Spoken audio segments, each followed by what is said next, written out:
Wednesday, you guys. We made it. Happy Business Nights with Antonia. And for those who are celebrating Hanukkah, happy last night of Hanukkah. Someone told me that that's what that is today. So definitely celebrating with you guys. I love other people's Christmas traditions. I'm not one to always be consistent with them, but I'm trying, y'all. So please, I'm a work in progress.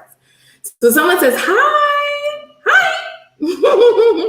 So if you are in the Facebook group, up top in the comment or the caption, there's a link that says, let StreamYard see who you are and display your name. So go ahead and click on that so I can love on you and say hi. And to everyone who's watching on Instagram, because now we are streaming on our Facebook page, in my Facebook group, Women Entrepreneurs Who Left Their 9-to-5 or Want to. We're also now streaming on YouTube and in some form or fashion on Instagram. So hi, everyone.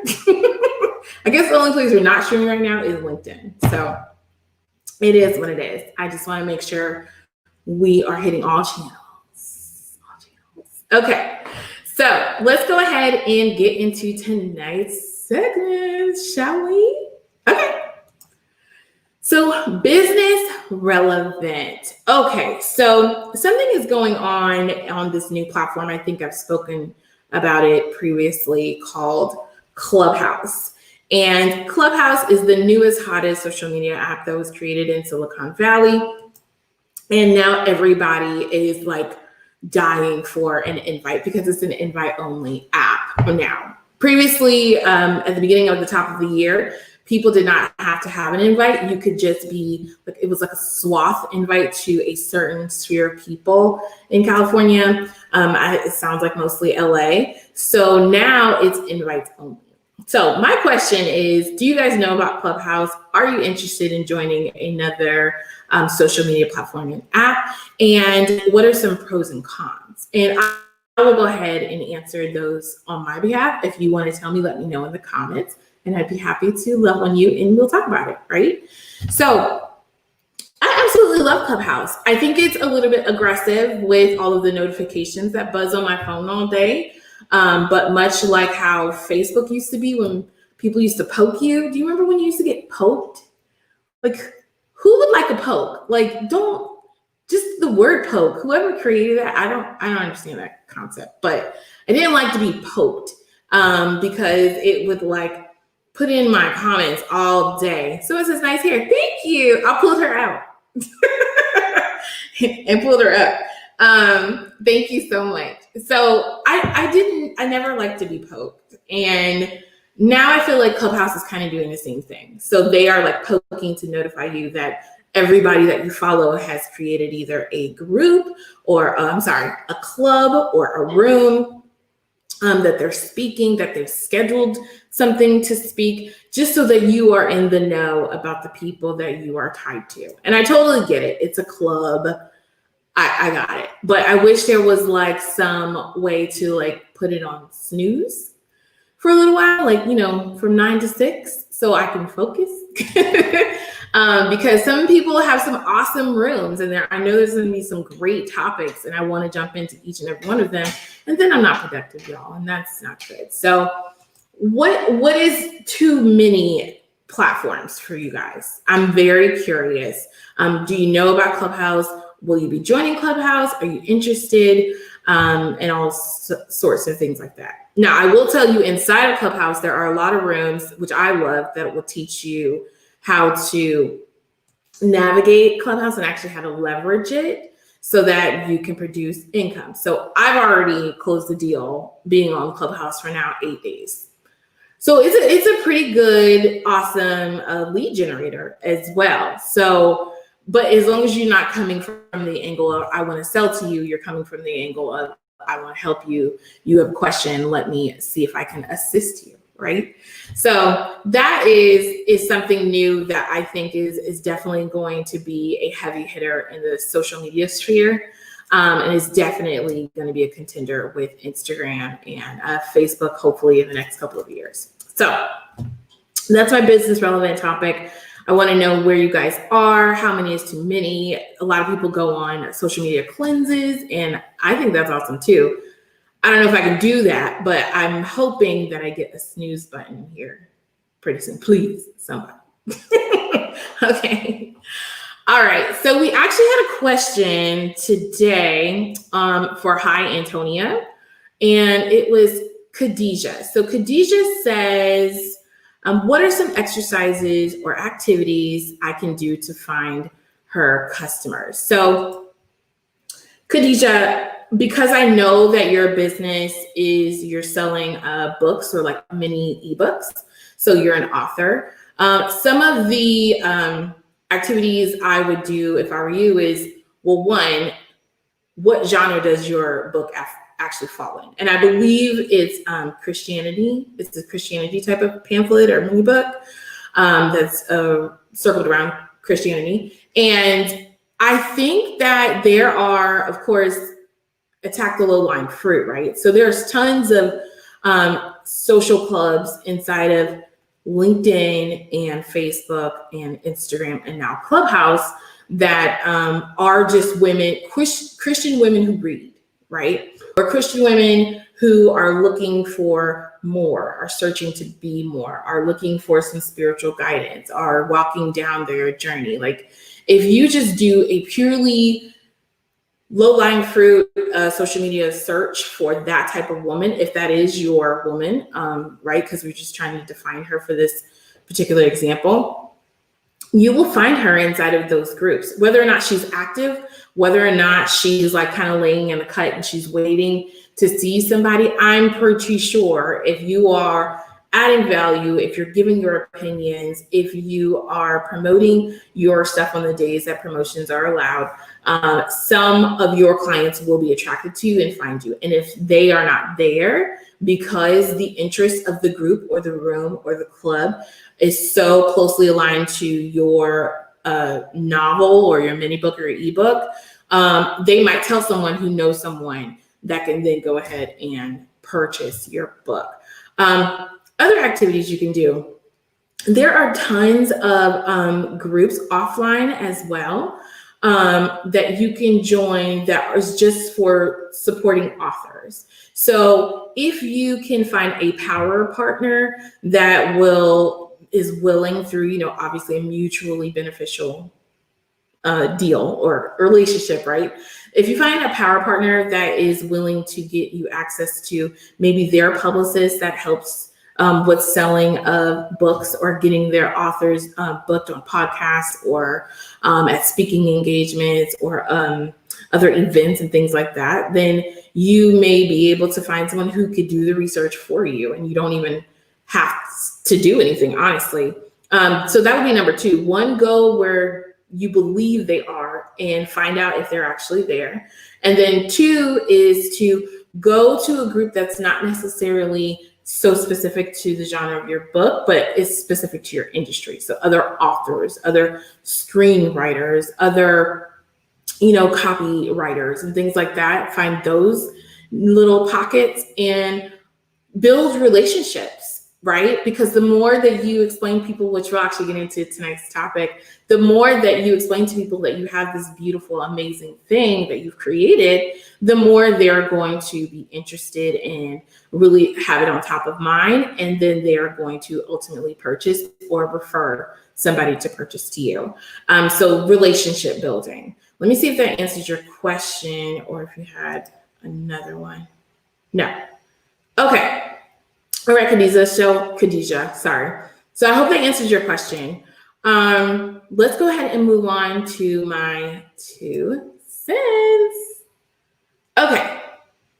All right, you guys. So I'm going to tell you something that is very serious in my business, but it is amazing. And I feel I trust you because I can totally see you, right? But okay. So my business has been growing and growing and growing every single year. And we did something very different this year. I spent majority of the year scaling the business. So when I say scaling, I mean creating processes to where, through trial and error, obviously, to where I don't have to be so heavily involved in all of the pieces in my company so that we can take on, more clients, right? And give them top-notch service. So this year was actually a year where the piece was involving actually hiring people and training them and onboarding them. And I will say that it has been very a sweet transition or a sweet journey that had some painful points, but ultimately everything works out in time, right? So at the end of the year, this is our best year of revenue ever, which makes sense because I've added more people to support the additional revenue that opportunities that came in the door. And then this is where it's going to get funny. I have like literally moved my desk 3 times this year. 3 times. But this last place that it's at is going to be the last place it's going to be for the next couple of years. So right now, I have expanded so much in my home, and that's so much space that I need, that now I have the biggest workspace I've ever had in my life. Like the amount of space that I have right now, it's awesome. I am like a true startup. I am like trekking it in the garage. I have the garage door open. I have my space and my computer and everything set up. And I now have a conference room area. I can slide back and forth and put things on the wall, and I can just go ham and crazy and go for a walk. And I'm sharing this with you in my 2 cents segment because there's moments, and there will always be moments in your business where you hit a marker and it's very significant. And this is the most significant marker for me in a little while. It's the amount of work that has pushed me to outgrow every space in my house that I tried to go to. So I just wanted to share that little piece with you. I feel like it's a huge accomplishment. And it's all mainly because of you guys. So thanks. All right. So I'm going to go ahead and just shout out a business real quick. So she didn't ask me to, but I just want to shout out real quick and love on her because sometimes people just need to really be loved on. So let me go ahead and I want to get the website for her for you. Okay. So her name is,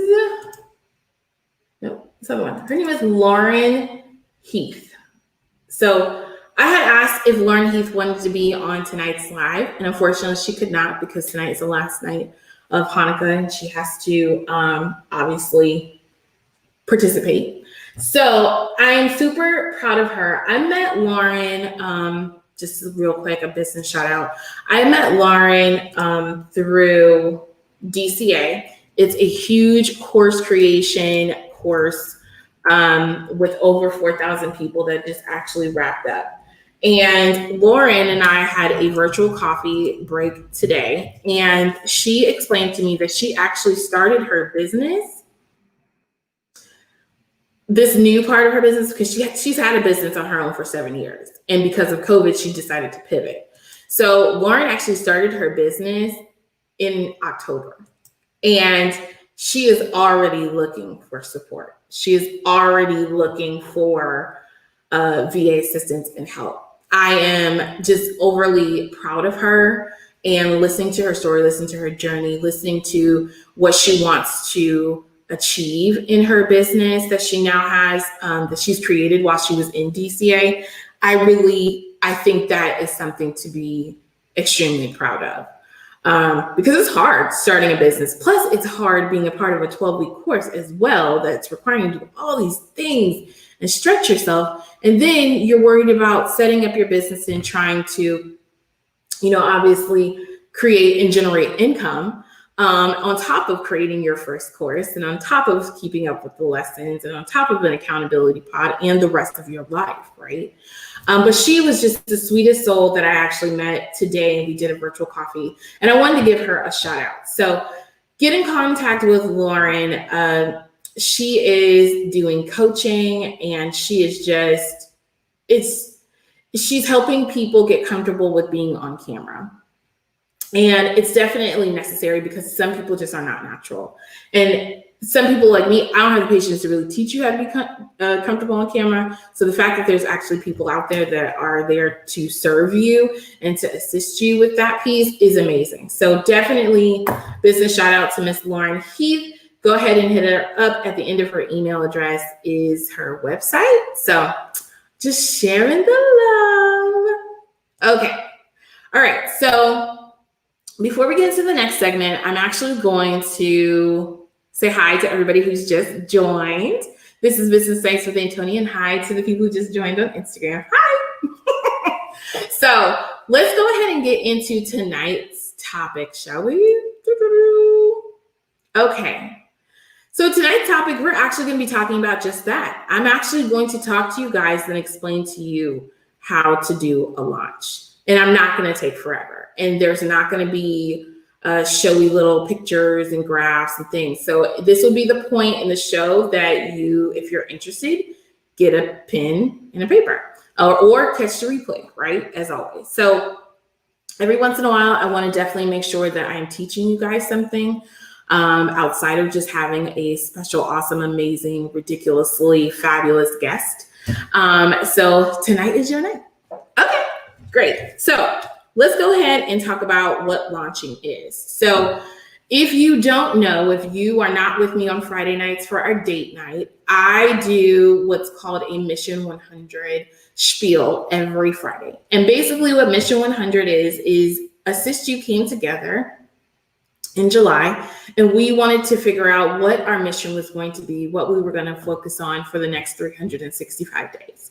So the next 365 days, we are focusing on helping 100 businesses either launch or start or launch a new product or service, right? Over the next 365 days. So by the end of July of 2021. So we are well on our way to getting to that 100 mark. But I find that a lot of people do not understand what I say when I'm saying we're going to launch, right? So the most easiest way to explain it of what a launch is, and I have no problem explaining this to you. I mean, you can probably Google it as well. So the one of the things I said to someone today is, you can talk all you want about a process or something, and that's fine. But where people are going to pay for it is for you to do it. So I'm always going to give you all I got. So basically, okay. Now, so a launch, we're going to break it up into a couple of different segments. We're going to break it up into a pre-launch, a pre-launch, and then the launch, and then the close, right? So the pre-launch, this is the most exciting and most important time of your launching process. Why? Because you're setting yourself up for success during this time frame. Okay. So during your pre-launch, you should be deciding on a couple of things. You should be deciding on the title of hopefully your webinar, if that's what you're choosing to do. Every launch does not have to start with a webinar. Some launches can start with a freebie or a challenge, or it can start from, what's something else that someone just recently did I thought was super creative? It started from a quiz, basically. So that was the offer, the freebie that they were getting. So not like a normal PDF or a free discovery call. It actually started from a quiz. So from the quiz, you need to know the title of what you're going to call it, whatever it is that you're offering that's going to get people into your webinar or the webinar itself. Then you also need to plan your email sequence, making sure that you write them, you know what you want to say, you know when you want the emails to go out. So making sure you go through all of those things. This is the time you're also going to be creating your graphic and your ad copy. And you should already have your audience defined before you do any of this, because what's the point of doing this if you don't know who you're selling to, right? So this is the time where you're going to get everything together. Basically, if you're cooking, hint, cooking segment at 8:30. So stay with us. If you're cooking, you're going to be gathering all your ingredients. That is what you do in your pre-launch. Then the actual pre-launch, that's when you set up all the tech, right? So this is where you are going to say, okay, I'm taking those email sequences that we did the draft stuff and edited, And now I'm going to load it into my email service provider. Now I'm going to turn them on to a schedule, 7 a.m. in the morning, 3 days after the other one, right? This is where you're going to time everything out. And then this is also the time that you're going to be attaching your cart.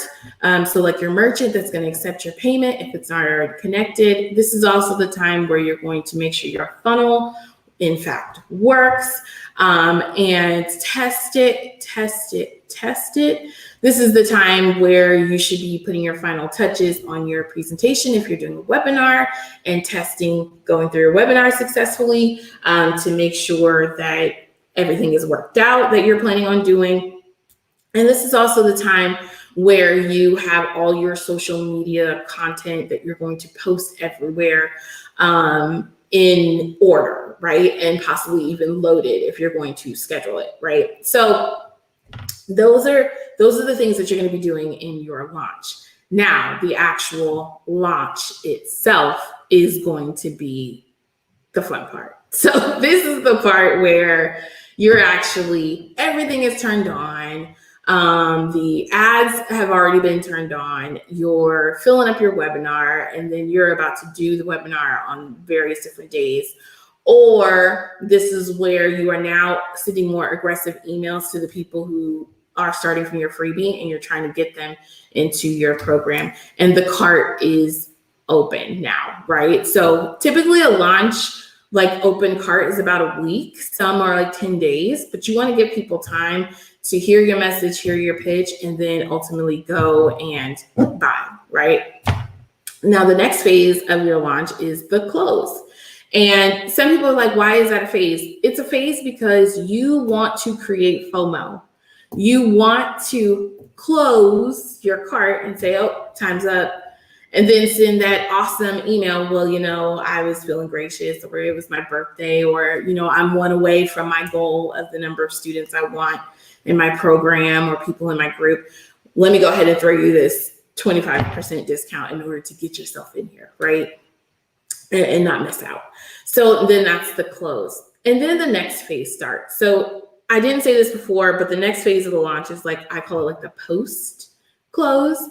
So basically, what information are you going to be sending to people to start to nurture them, to support them, that's not going to make them feel overwhelmed because they're already in your program? So what else are we going to continue to send them? So that in a nutshell is how I would say we launch in general something, a product or a service. If it's a particular product, like on a store for e-commerce, that one's just a little bit different. There's not going to be a webinar, probably. There's not going to be all of this other stuff. For a product launch, I would say similar things in regards to your social media posts need to be created in advance. Your email sequences need to be created in advance. So people who have purchased from you before, you can go back and let them know, hey, we have this coming out. And it's going to come out on the 31st of December, but because you guys are already on the list, we're going to let you grab it on the 24th, and maybe, have it by the end of the year, depending on what USPS is doing. And then you go ahead and launch the product, and you give them some type of loyalty discount, right? Because they're already on your list and they've purchased from you before. And then you go ahead and launch it. And then after you launch it, you continue to talk about it over and over and over again while you're doing all of these launching activities. And that'll be easy because you have your social media stuff already created, right?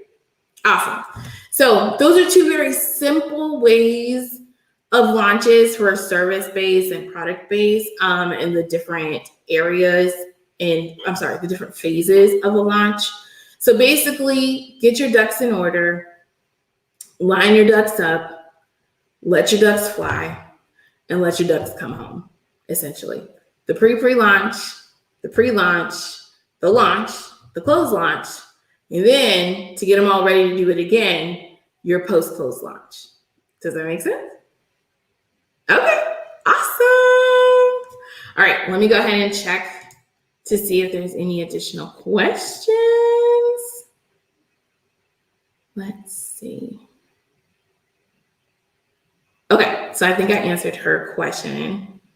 All right, So the next thing that I wanted to talk about was a little bit about Assist You and some of the things that we have coming in the pipeline starting early second quarter of next year. It might come sooner, but so one of the things that is very important to me, in addition to helping save people's sanity by taking over all of their administrative tasks, right? And another thing, other than helping them launch and continue to launch over and over and over again, is really the idea of being a helpmate. So whether or not you know me or we've met or have not met, I want to give you kind of like a biography of Assist You and why it's so important and near and dear to my heart.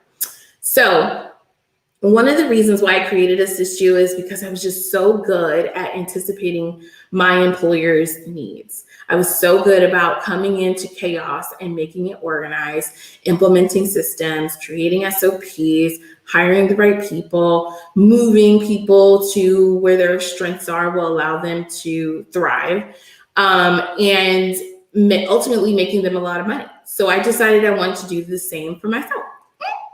Yay!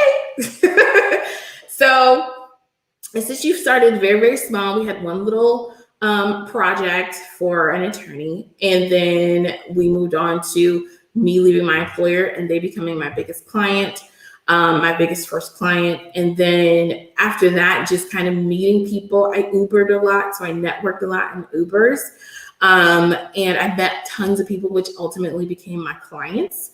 And it was very just a nice swell growth. And then pregnancy hit with my last baby. I mean, in the VA world, it's almost like a complete no to ever say, well, I didn't get something done because my child was sick or because I'm running late because daycare or, I overslept. Like that is just something you just cannot do. Why? Because their business does not stop because we have issues going on. So because of that, and because you guys know I have 5 kids, a whole 5 and a whole husband, it just made sense for me to scale into an agency and to have multiple VAs, because I had already had experience over 11 years of managing people and doing these systemic and administrative tasks. It just made sense. So once I did that, I grew exponentially. One of the things I always say in my discovery calls, if you're wondering what we talk about, well, mostly we talk about you, and we talk about your business, and we talk about what's wrong with it or what your wish list is. A lot of my clients are like, oh, if I had a wish list, I would want blah, blah, blah, blah, blah, blah, blah. Okay, so why can't you have it? I don't have you. That's right. That's right. So now that you know, let's go ahead and bring me in and see what we can do. So that's it. One of the other things that I really like to say outside of me being a natural born helpmate is that I make people feel warm. I make them feel seen, and I give them, or I help assist them with gaining the courage to continue to move forward in their business. Because one thing that happens that I notice with a lot of solopreneurs or small business owners is that the only reason why they are not growing and progressing is because they are so stressed out with administrative tasks. Majority of people do not go into business thinking that they have to put on their financial hat, that they have to put on their admin hat, their marketing hat, their customer service hat. They think they're going into business to sell a product or to sell themselves or to sell a service or even a piece of software, right?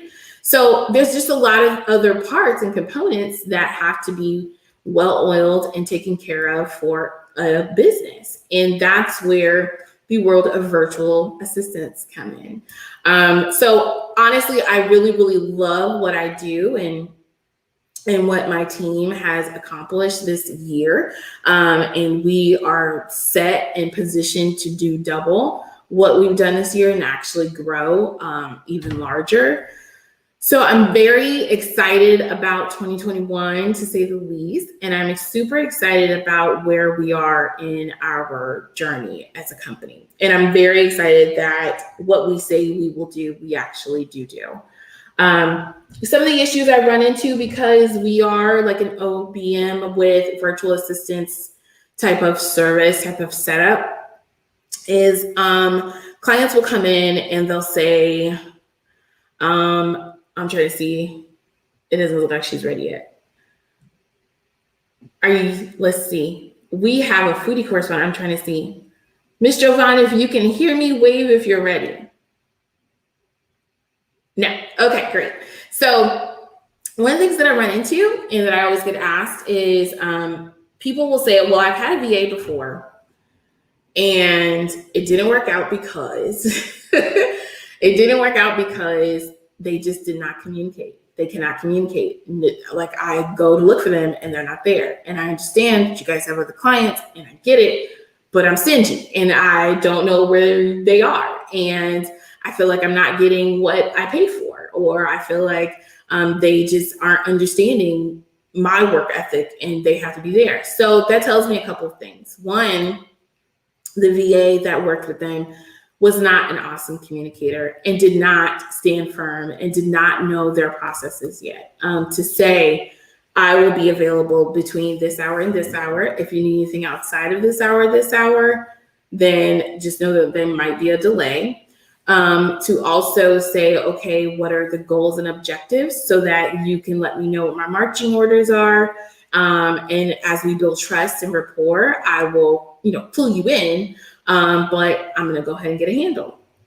So that to me tells me that there's definitely an opportunity for me to work with that particular owner, right? Because we are nothing but communication. Sometimes we communicate too much. So that is definitely something that makes us different. Definitely. Another thing that makes us different is the fact that my first job was actually customer service. It was actually in a fast food restaurant. And the acronym that I was taught was LAST, which is listen, apologize, satisfy, and thank. And I talk about that so much with my team, to know that apologizing doesn't necessarily mean that anyone was wrong. You're sorry for making somebody feel that way.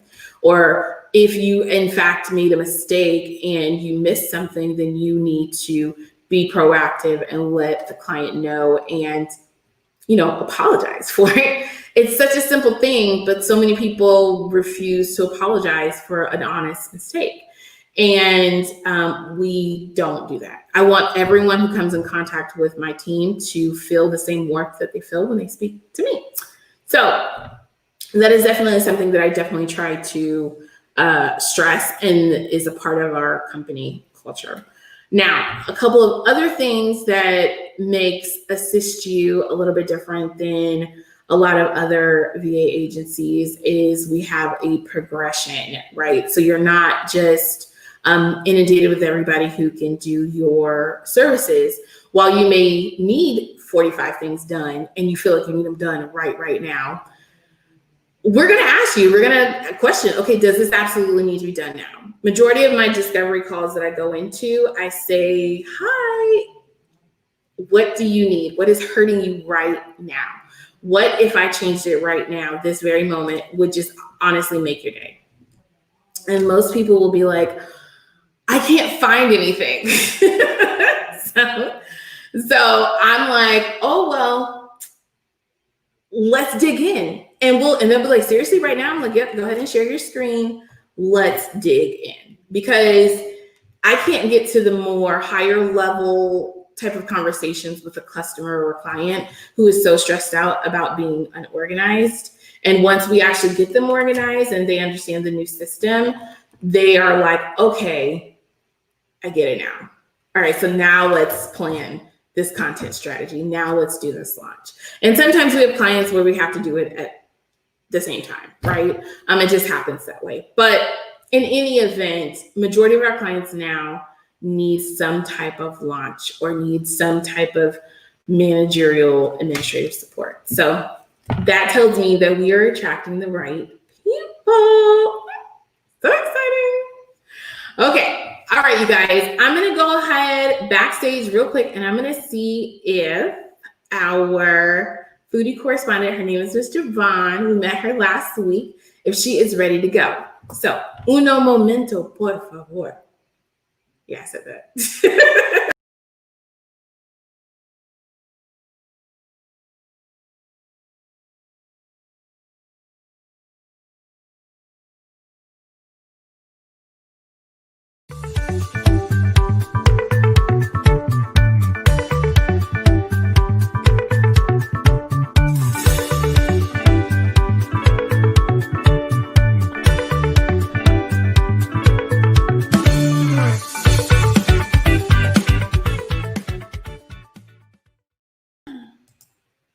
Hi. Hi, everyone. How are you? Good. My eyes are visually hungry. Yes, yes. You will be very hungry today. And I have something new and exciting to show everyone. So I didn't spill the beans before I let her come on stage, but so Miss Javon had such a great time with us last Wednesday. We actually decided to keep having her come back every single Wednesday. So talk about growth. Yes. So I'm going to go ahead and let you take it away, and I'll be in backstage, and I might pop in because it's going to look so good. I already know it, but you go ahead. Thank you. All right, this is an easy peasy quick recipe. We are going to make Grecian or pita nachos. So yes, we're not using tortilla chips. We're using pita bread. A lot of times people buy like the Euro packs and they get a pack of pita bread. And besides eating like a Euro, that's how we say it in the Midwest, or a gyro, what do you do with the pita? So instead of a tortilla, we're going to use pita. And it doesn't matter. Let's be open minded. Try pita because it doesn't matter if it's a pita or a tortilla, as long as it's a vehicle to get the deliciousness into our mouths. Let's get started. So just to let you know, I have the pita. And I think I do need the other camera is not on. I got you. I don't see it, but as soon as we get it on there, I will pop it up for you. Okay. Let me get it together on my end too. Sorry about that, guys. Let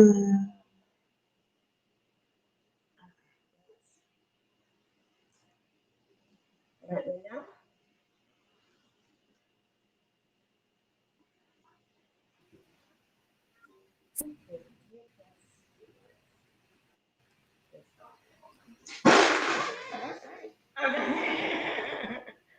Let's see, into the box. Okay, I think I see it. Here you go, you guys. No.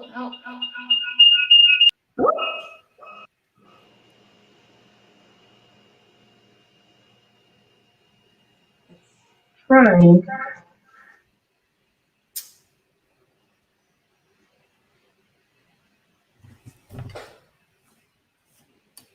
I love heroes. So I'm thinking the hero that I like is okay. So there's this restaurant in Tampa. It's probably everywhere called Little Greek, and those are gyros. Well, we in Tampa say gyros. So You say gyros? we say gyros. You say heroes. Euros. Euros. Yeah. Euros. Okay. Yeah. we gyro, but I like the one with the lamb in it, and I like when they also put in some of the potato salad from the Greek salad as well. Yeah. So Well, I'm gonna try something real quick. you can have it with chicken. Mm-hmm. Yeah. And for those who do not eat pork, just to let you know, lamb and pork is mixed in beef, typically in the frozen Euro meat that you purchase. Read the Um, ingredients carefully if you don't eat pork. Sorry. Let me switch this screen and I'm gonna let you take it away. And I think one of the mics should be muted. Would it just is be that easier better? if I mute yours? I just muted it. Okay, that's good. All right, go ahead. Yay, sorry. Okay, let's get started. So, today I chose lamb, and if you are plant-based or vegan, you can use a plant-based or vegan substitute, or you can use chicken, or if you have leftover taco meat and no longer have any tortillas, so you can make these nachos as well. So, this is actual lamb. And a secret with my lamb, because sometimes it can taste a little gamey, I add a little bit of lemon juice to balance it out. Okay. We also will have our garnishes later on. So we do have cheese. We have some fresh lettuce, some cilantro. A lot of people are like, oh, I don't like cilantro, but cilantro definitely has healthy benefits to it. It's antibacterial, anti-fungal, anti-fungal. It removes toxic metals from our bodies.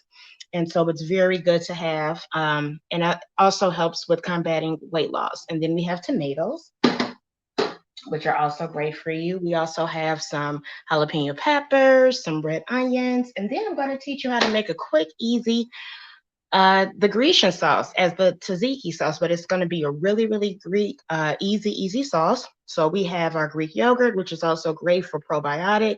If you can't have dairy, you can substitute and get plant-based, or you can use like a plant-based sour cream, but this is Greek yogurt. It wouldn't be that cucumber sauce without the cucumbers. And again, these are great for detoxing the body, combating bloating, helps lowers or stabilizes diabetes, as well as high blood pressure, and helps with constipation. So we are healing ourselves and eating something delicious as well. I couldn't The stay away. I'm sorry, I couldn't stay away. It looks good already. I like the ingredients. Go ahead. I'm just telling people, showing them the ingredients and the benefits of it. Mm. In our sauce, we're also going to use some minced onion. You can also, it's dehydrated onion. You can also use an onion mix for the flavor, a dash of hot sauce for balance, as well as lemon juice for balance.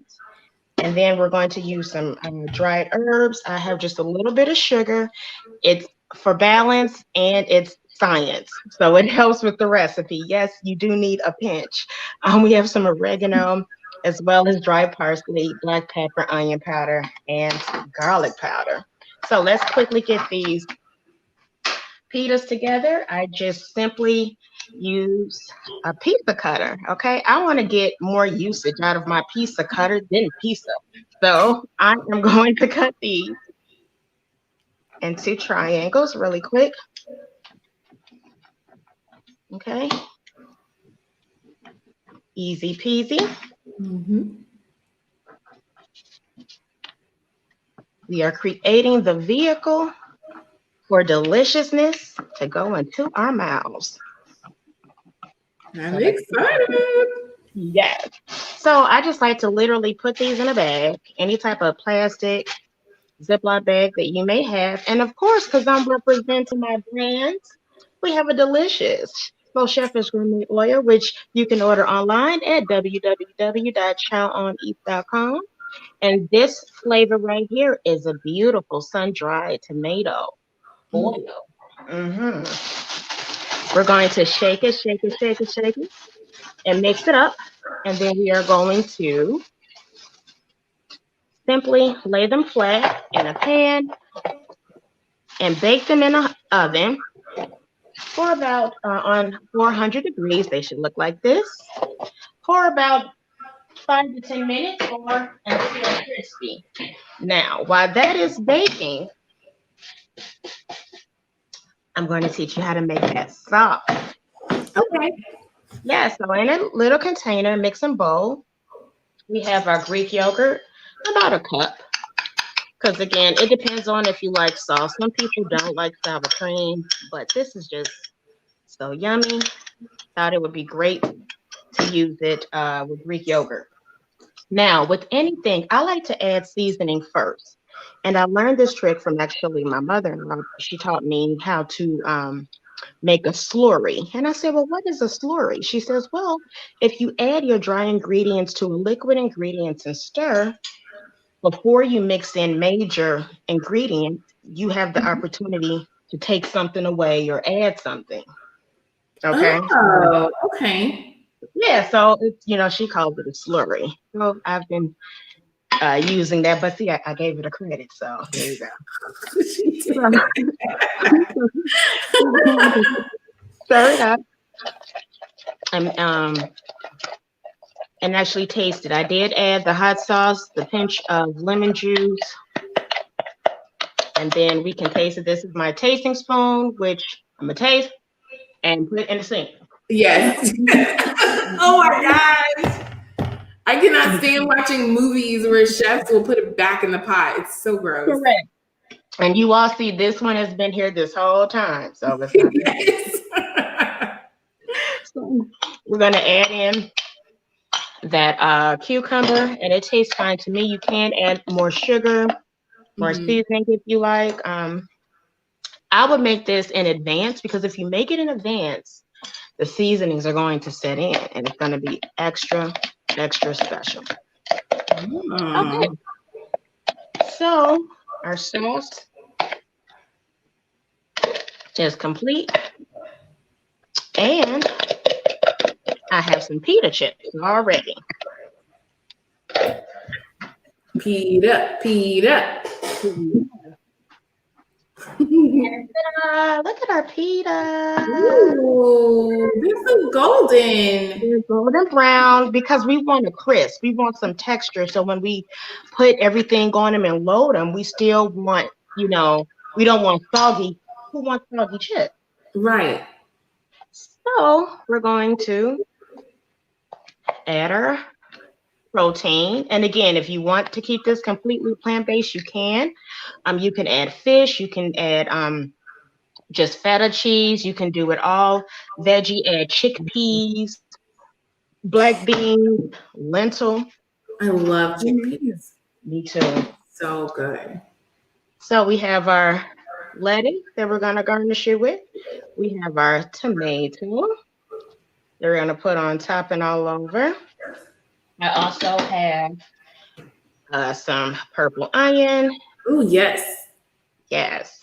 And then the cheese, if you want to make it really, really, really special, you can put the cheese directly on top of the protein, put in the oven and bake it, and then put it on top of your nacho. Let it melt. Ooh, that sounds good. Now the sauce. So I want a spoonful there. I want a spoonful here. And I want a spoonful here. And then because I like it spicy. Oh, spicy. My husband would love that. I can't do spice. Yeah. Well, it's your nacho. You do what you want with it. It's your plate. I say it's my plate and my choice. And boom. Oh my gosh. Look at that. Here it is. Quick and easy. And they're holding up. All you do is you can pick it up. Look at that. It's amazing. It's fully loaded. Oh my goodness. There you go. That is beautiful. Thank you so much. So what's the name of this dish again? Grecian nachos. I love it. Thank you so much, Javon, for coming on again and just ridiculously feeding our eyes because that looks so good. I will say, I'm sorry, go ahead. No, thanks for having me. Oh, no, you're so welcome. Now, I will say, I'm going to need to talk to you backstage because I feel like your grocer has better vegetables and lettuce than mine because my lettuce never looks that pretty. Ever. Ever. So we're going to have to talk about that. Look how vibrant and green it is. That is amazing. Everything. The tomatoes. Wait, let me get it this way. There you go. I'll do slow motion for you. This is not right. Thank you so much. So definitely, you guys, make sure, obviously watch all of Business Nights in Antonia, but definitely make sure that you guys are with us on Wednesdays when we have our special, amazing foodie correspondent, Miss Javon. Yay, thank you all. See you in Chalmon Eats Land on YouTube as well, teaching you Yes. some Ciao. recipes. It's All right, you recipes. guys. Have a good night. Bye. Bye.